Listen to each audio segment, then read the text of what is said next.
The Land of Counterpane by Robert Louis Stevenson, 1850 to 1894.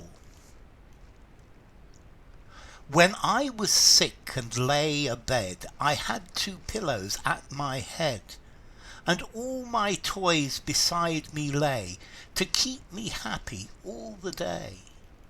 And sometimes for an hour or so I watched my leaden soldiers go, with different uniforms and drills, among the bedclothes through the hills.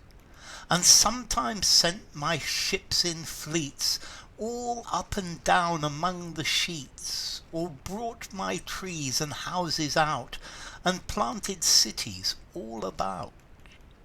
I was the giant, great and still, that sits upon the pillow hill, and sees before him dale and plain, the pleasant land of Counterpane.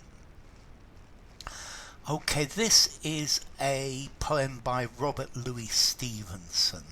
He was a Scotsman. He was born in Edinburgh. He went to Edinburgh University. He's most famous, I think, for Treasure Island, or for Dr. Jekyll and Mr. Hyde.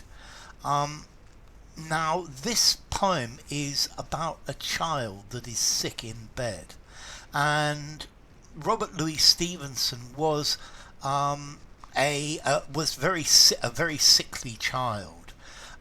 It's suggested that he had tuberculosis, and he was ill all through his childhood. He was never very strong, and this, I think, may well be himself playing in bed while he's ill. Now, notice this word counterpane. The counterpane is it's like a blanket that goes over your bed. It's the top blanket of a bed to seal everything off. A counterpane. So this is the land of Counterpane, the land of being in bed. And here we have a child who is ill and sick in bed, and the child is playing, and this is the child's imagination.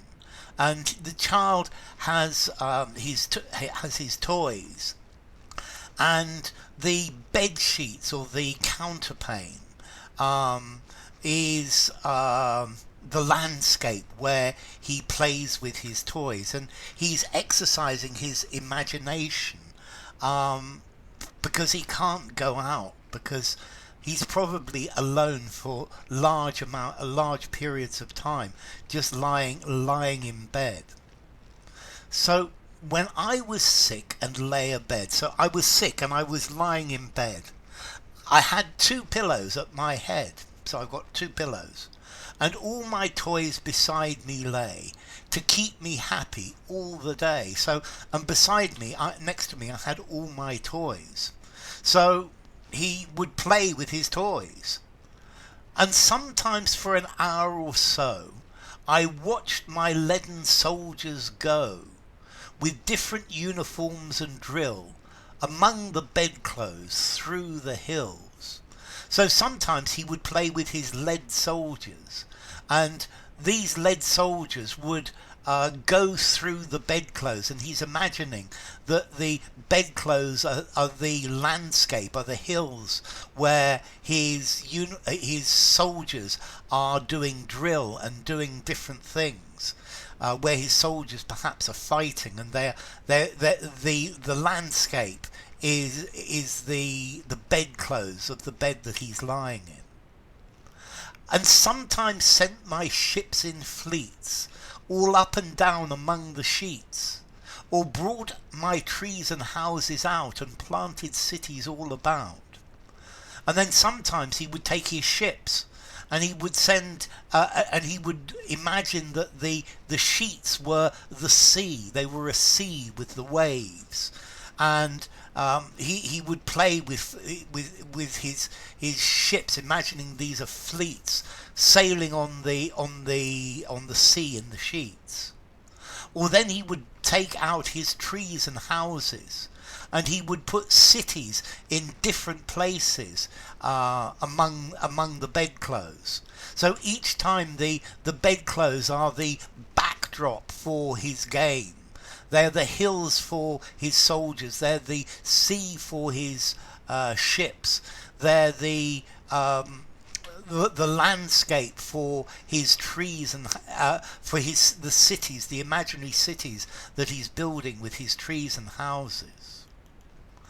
I was the giant, great and still, that sits upon the pillow hill, and sees before him dale and plain, the pleasant land of Counterpane.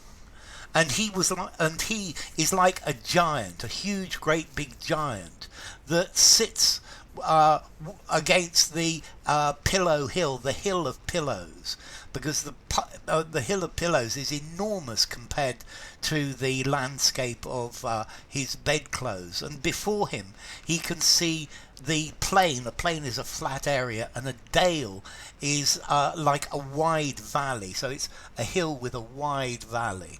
And before him, looking down, he's looking down on the land of Counterpane. This is the land which he uses for his soldiers, for his toys, for his games, and this is the background. And his mind is living in the land of Counterpane, and this is how he keeps himself occupied. And this is talking about the imagination of children. So, enough. If you enjoyed the video, give it a rating, subscribe to my channel, and I will see you soon. Bye for now. The Land of Counterpane by Robert Louis Stevenson.